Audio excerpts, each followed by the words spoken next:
ಬೆಂಗಳೂರಿನ ಸಂಸ್ಕರಿಸಿದ ತ್ಯಾಜ್ಯ ನೀರು ಕೋಲಾರ ಪಾಲಿಗೆ ವರದಾನವಾಗಿದೆ. ಆದರೆ ಮಳೆಯಾದಾಗ ಕಾಲುವೆ ಮಟ್ಟ ಮೀರಿ ಹರಿತಿರುವ ಪರಿಣಾಮ ಇದೇ ಕೆಸಿ ವ್ಯಾಲಿ ನೀರಿಂದ ರೈತರು ನೂರಾರು ಎಕರೆ ಬೆಳೆ ಬೆಳೆದಿದ್ದು ನಾಶವಾಗಿ ಈಗ ರೈತರು ಸಂಕಷ್ಟಕ್ಕೆ ಸಿಲುಕಿದ್ದಾರೆ.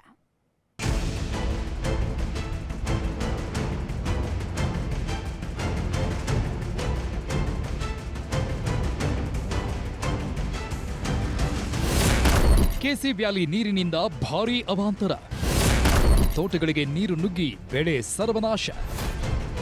ರೈತರ ತೋಟಗಳಿಗೆ ಕಾಲುವೆಯಿಂದ ನುಗ್ತಿರೋ ನೀರು, ಮತ್ತೊಂದೆಡೆ ನೀರು ನುಗ್ಗಿ ನಾಶವಾದ ಬೆಳೆ ತೋರಿಸ್ತಿರೋ ರೈತರು. ಈ ದೃಶ್ಯಗಳು ಕಂಡು ಬಂದಿದ್ದು ಕೋಲಾರ ತಾಲೂಕಿನ ಗೂಳಿಗಾನಹಳ್ಳಿ ಗ್ರಾಮದಲ್ಲಿ. ಹೌದು, ಕೋಲಾರದಲ್ಲಿ ಕಳೆದ 2 ವಾರದ ಹಿಂದೆ ಭರ್ಜರಿ ಮಳೆಯಾಗಿದ್ದು ಕೆರೆ ಕಟ್ಟೆಗಳು ತುಂಬಿ ಕೋಡಿ ಹರಿದಿದೆ. ಆದರೆ ಕೋಲಾರದ ನರಸಾಪುರ ಕೆರೆಗೆ ಕೆಸಿ ವ್ಯಾಲಿ ಯೋಜನೆಯ ಸಂಸ್ಕರಿಸಿದ ನೀರು ಹರಿಸಲಾಗುತ್ತಿದ್ದು ಕೆರೆ ತುಂಬಿ ಕೋಡಿ ಹರಿತಿದೆ. ದಿನ್ನೆ ಹೊಸಹಳ್ಳಿ ಕಾಲುವೆ ಮಾರ್ಗವಾಗಿ ನೀರು ಮುಂದಿರೋ ಕೆರೆಗಳಿಗೆ ಹರಿದು ಹೋಗ್ತಿದೆ. ಮಳೆಯಾದಾಗಲೆಲ್ಲ ಕೆಸಿ ವ್ಯಾಲಿ ನೀರಿನ ಜೊತೆಗೆ ಮಳೆ ನೀರು ಸೇರಿಕೊಂಡು ಕಾಲುವೆ ಮಟ್ಟ ಮೀರಿ ನೀರು ಹರಿದು ರೈತರ ತೋಟಗಳಿಗೆ ನುಗ್ಗಿ ಬೆಳೆಗಳೆಲ್ಲ ನಾಶವಾಗ್ತಿದೆ. 2021ರಿಂದ ಇದೇ ಸಮಸ್ಯೆ ಇದ್ರೂ ಕಾಲುವೆ ಎತ್ತರ ಹೆಚ್ಚಿಸೋ ಕೆಲಸಕ್ಕೆ ಸಣ್ಣ ನೀರಾವರಿ ಇಲಾಖೆ ಮುಂದಾಗಿಲ್ಲ.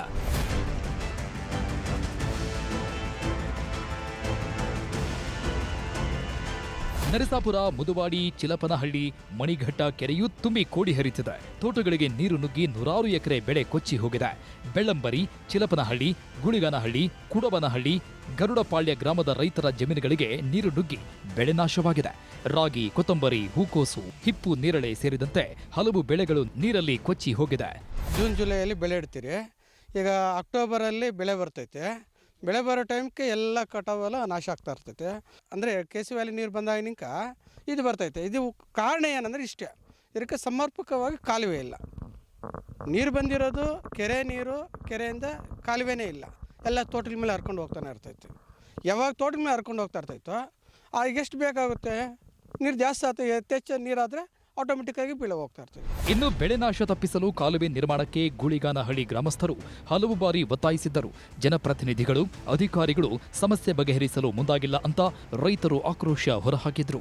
ಚಿಲ್ಪನಹಳ್ಳಿ ಕೆರೆಯಿಂದ ಮಣಿಘಟ್ಟ ಕೆರೆಗೆ ಇದು ಸಮರ್ಪಕವಾಗಿ ಕಾಲಿಲ್ಲ, ಅಲ್ಲಿವರೆಗೂ ಕಾಲುವಿದೆ.